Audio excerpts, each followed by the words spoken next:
Hello, students and viewer. Today I'm going to start your new chapter number 5, Biotechnology of Biological Nitrogen Fixation.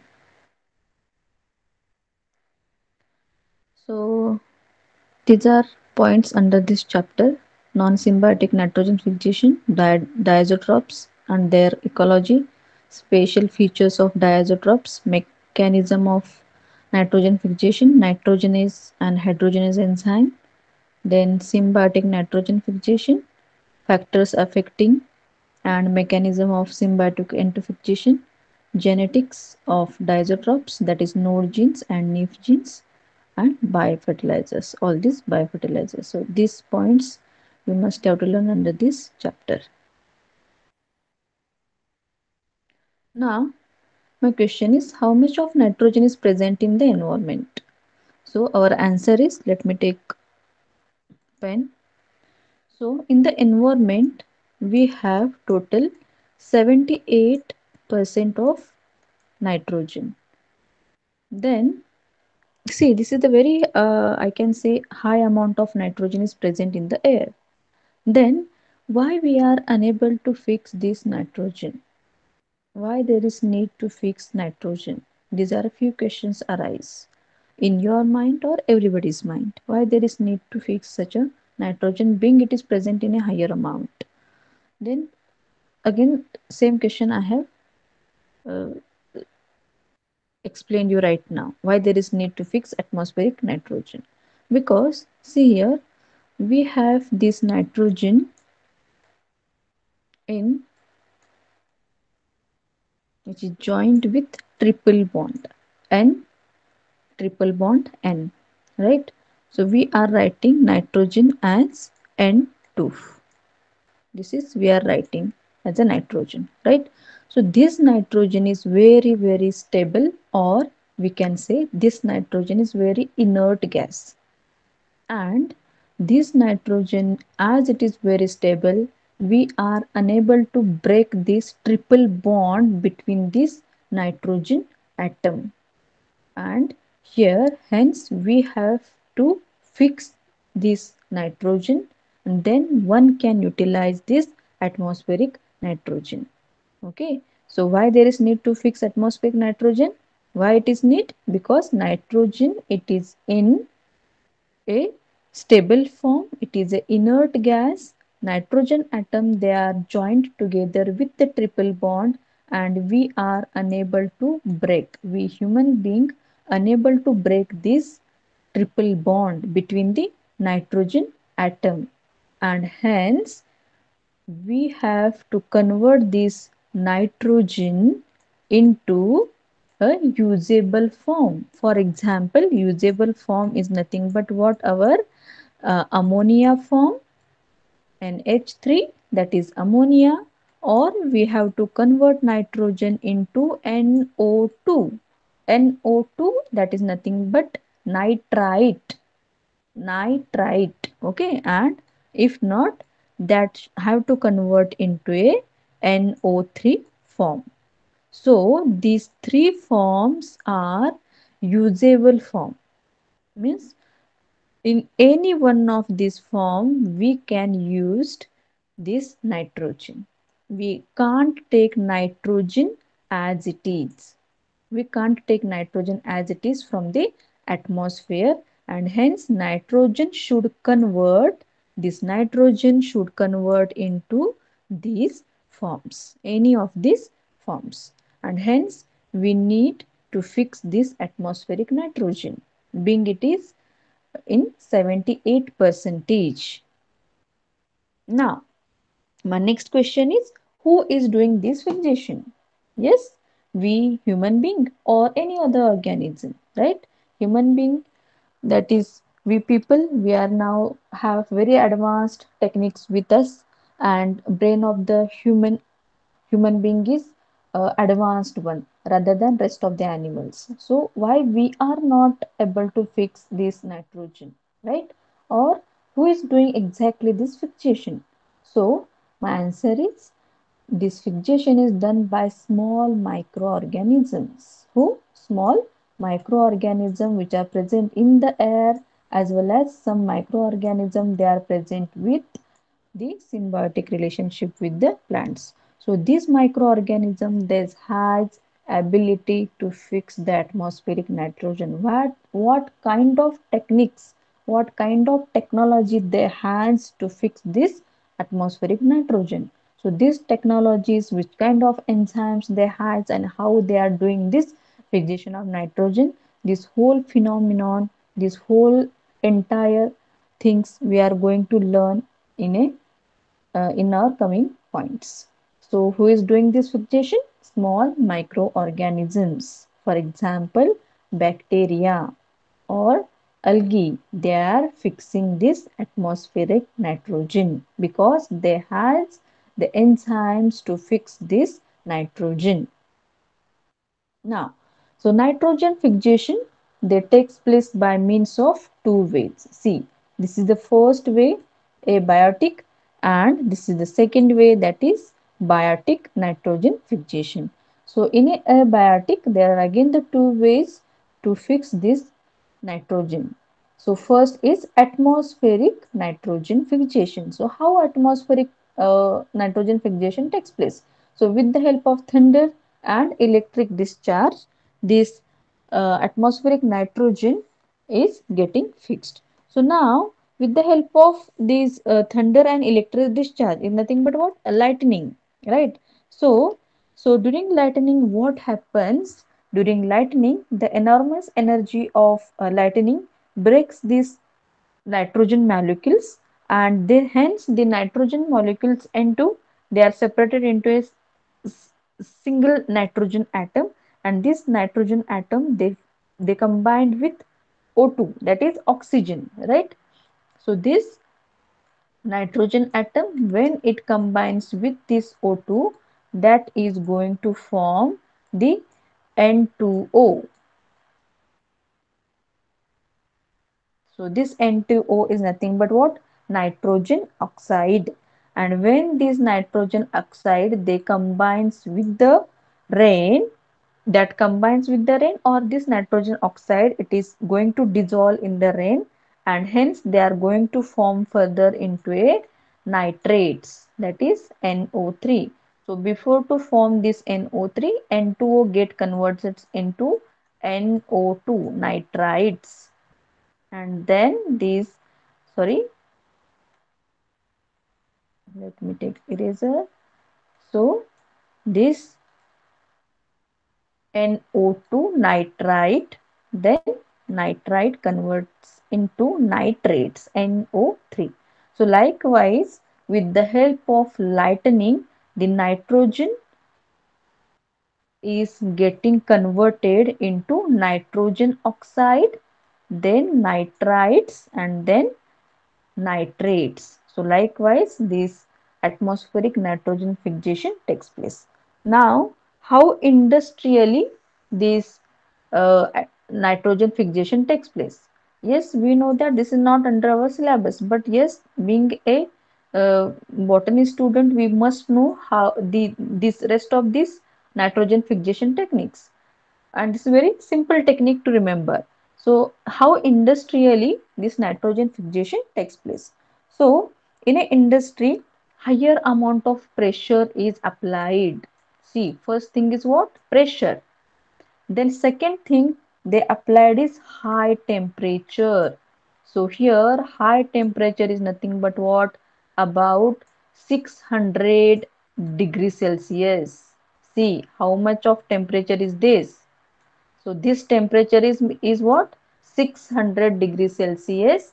And also the catalysts to perform this reaction, they use these catalysts. So in industry, which things they are used to fix the nitrogen? See, the high amount of pressure, then temperature, it is near about 600 degrees Celsius, and the catalyst they used to combine this nitrogen with whom? With hydrogen.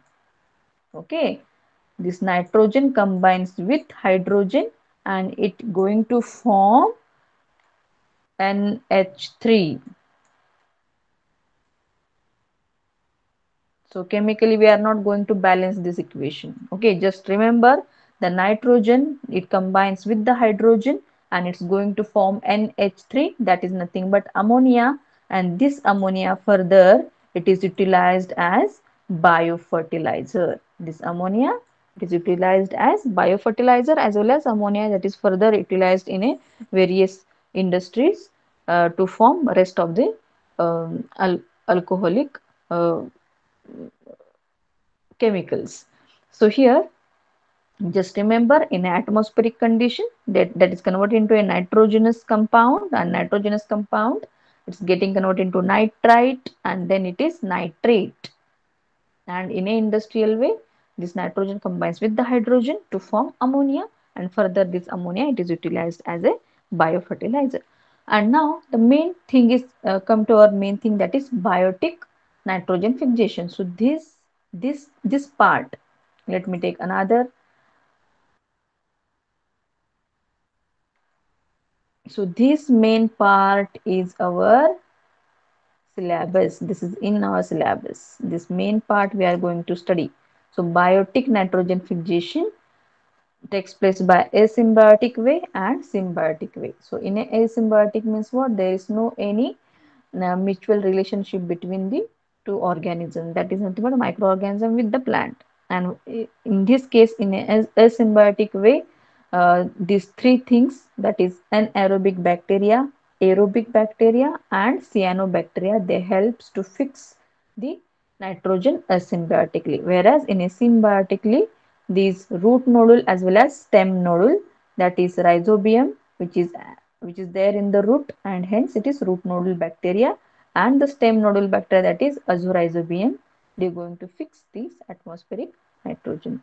So this biotic nitrogen fixation, it is the main points under our syllabus. So I'm going to deal with this biotic nitrogen fixation next.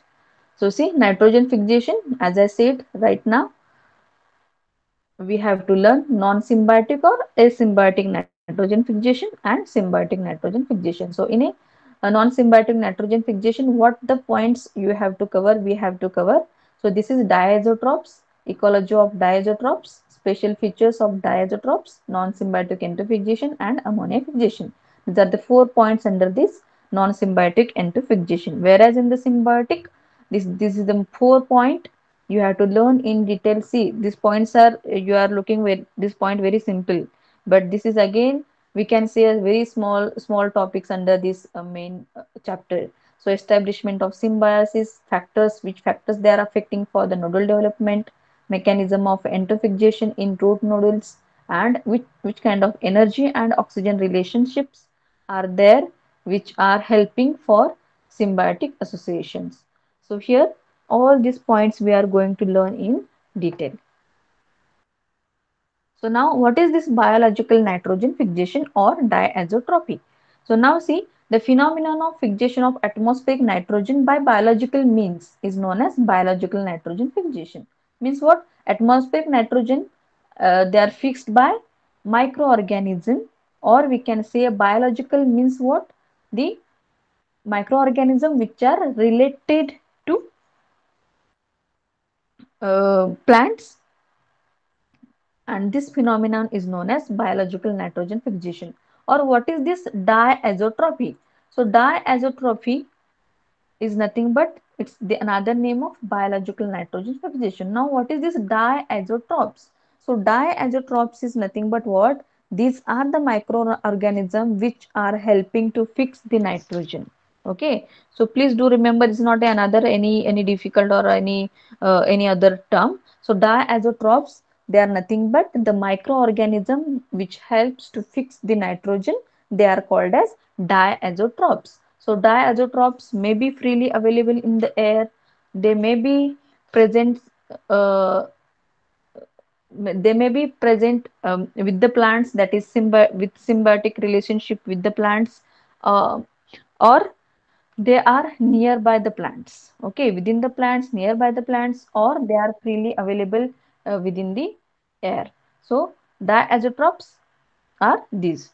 So this phenomenon is called as what? Biological nitrogen fixation or diazotrophy. And the fixers, they are called as diazotrophs. Now, see, Beijering scientist in a 1988, who Beijering in 1988, he first time isolated the rhizobium. Rhizobium is the bacteria from the root nodules of leguminous plants. So Leguminaceae or Fabaceae, this is the family, and all the family plants which are belonging to this Leguminosae or Fabaceae, they are root nodule root nodule developing plants. So, root nodule developing plant in which this rhizobium bacteria is associated. So, rhizobium is developed from root nodules of leguminous plants. So, in a year 1988. Then Vinogradskaya, he first time discovered a free living nitrogen fixing bacteria. So, which bacteria? Clostridium pastorianum. So this bacteria is developed by Vinogradskaya. And again the Frankia he isolated from nodules of non-legume. See, from whom?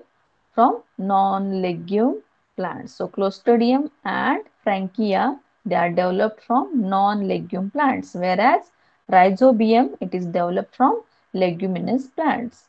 So this history you must have to know, because this is very first bacteria developed by Beijering and Vinogradskaya. Now I have given some images in order to remember the microorganism with its plant. So here see Frankia, it is isolated from nodules of non-legume. So this is a non-legume plant, that is this is the Cajuriana plant. So why I have shown this image? Because you have to remember this plant. We know the name, but we don't know the image, actual picture of that particular plant, and hence I have placed this image, Cajuriana. So this Frankia bacteria, this is a gram positive aerobic bacteria, and this is isolated from the nodules of this non-leguminous plant. Now, next, this nostoc is isolated from whom? From the lichen. So we know that lichen is the plant which is the mixture of algae and fungi, right? So algae belonging to Chlorophyta and the fungi belonging to Ascomycetes majority, and the fifth it is belonging to Basidiomycetes, and the algae which is belonging to Chlorophyceae. So algae and fungi, they combines together to form a structure, we called it as lichen, and from the lichen the nostoc, that is this nostoc, uh, one kind of algae which is developed, and this nostoc is able to fix the atmospheric nitrogen. So here I have shown this one cell. See, this is the cell which fix actually the uh, nitrogen, because this is the bigger cell you are observing, and this bigger cell, it is called as heterocyst. This cell is, it is, yes, it is one kind of cell of its filament, but as it is a large in size, as it is pale in color and it is thicker, it is this bigger cell is called as heterocyst, and this heterocyst, they helps to fix the atmospheric nitrogen. Then next, see Anabina from azole leaves. So Anabina, this is again one kind of blue green algae, and Azolla, it is one kind of fern. It's coming under pteridophyte. Okay, this very smallest fern. Azolla is very smallest fern, because see here on a finger this plant is uh, shown. So this very smallest fern, that is Azolla, and on the dorsal lobe of this leaf of Azolla, this Anabina resides, and Anabina fix the atmospheric nitrogen. And next, this is again the Anabina, it is isolated from the coralloid roots of Cycas. So you might have heard the coral reefs. So coral reefs are nothing but what? It is a structure. It is the underwater structure which is developed from the skeleton of coral, and this coral reef is the structure for most of the marine animals. So see here in this, to your extreme right hand side, see my the cursor. So this is the actual coral reefs. So for your information, I have placed this coral reef images. So here see why this is called as corallite roots of cycas, because the roots of cycas, when this anabina going to enter and going to reside, these roots, they are going to form. Let me take another pen, another colored pen. So when this anabina going to reside in this, the uh, roots of this cycas, they are going to form such a dichotomous branching. See here, see my pointer. So here again they are going to form such a dichotomous branching. Getting? Again see here, this is the first and this is another second. So likewise dichotomous branching, they are formed by this particular root. And if this structure or this nodal formation structure is in a dichotomous way, such type of nodal, it is called as alnus type of ALNUS, alnus type of nodal, which further I'm going to discuss more in brief in next my coming videos. So this is the ulnar type of nodal forming by this Anabina algae. And suppose you cut this root, and suppose you take the TS of this root, you are going to observe such Anabina filaments within this root. See here in this, this is the particular filaments. Okay, all these are the filaments which are present, which are resides within this root. And as this structure looks like a coral reefs, such a roots, they are called as coralloid roots. And this coralloid root particularly present in a cycas, and cycas belonging to plant group Gymnosperm. So please do remember, once you are coming to know about the coralloid root, it must be of cycas only, belonging to Gymnosperm plant. So this is very basic things I have explained you uh, as I have to start this chapter. And even if you have any problem, please feel free to contact me. Thank you very much.